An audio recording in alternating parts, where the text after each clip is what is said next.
Hello বন্ধুরা, আসসালামু আলাইকুম। সবাই কেমন আছেন? আশা করি ভালো আছেন।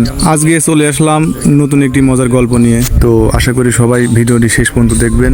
গল্পটি আমি এখন শুরু করছি। এক ছিল ছোট্ট মামুন। তার বাবা নেই, সে তার মাকে নিয়েই থাকে।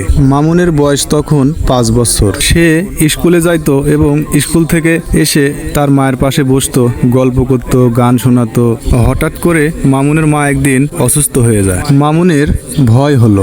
মামুন পাশে বসে কান্না করছে আর তার মাকে বলছে, মা তুমি আমাকে ছেড়ে যেও না। মামুনের মা তখন বলল, আমি কোথায় যাব বাবা তোকে ছেড়ে? মামুনের মা তখন বলল, আমাকে এক গ্লাস পানি এনে দাও না বাবা। তবে বাবা, আজকে তোমাকে আমি একটা কথা বলবো। কথাটি হলো, তুমি যখন বড় হবে তখন গরিব অসহায় মানুষের পাশে থাকবে। মামুন তখন বলল, ঠিক আছে আম্মু, আমি তোমাকে এক্ষুনি পানি এনে দিচ্ছি।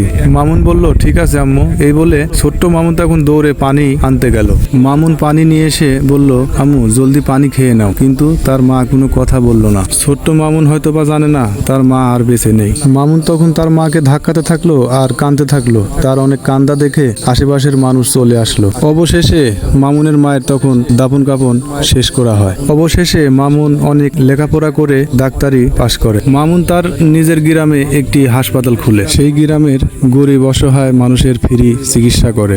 মামুনের বাকিটা জীবন এভাবেই মানুষের সেবা করতে করতে শেষ হয়ে গেল। আমরা এই গল্প থেকে কি শিক্ষা পেলাম তা অবশ্যই কমেন্ট বক্সে লিখে দাও। আর যদি ভিডিওটি একটুও ভালো লেগে থাকে, লাইক সাবস্ক্রাইব করে আমাদের চ্যানেলের পাশে থাকো। আমরা প্রতিনিয়ত এমন শিক্ষামূলক ভিডিও আপলোড করে থাকি। আসসালামু আলাইকুম।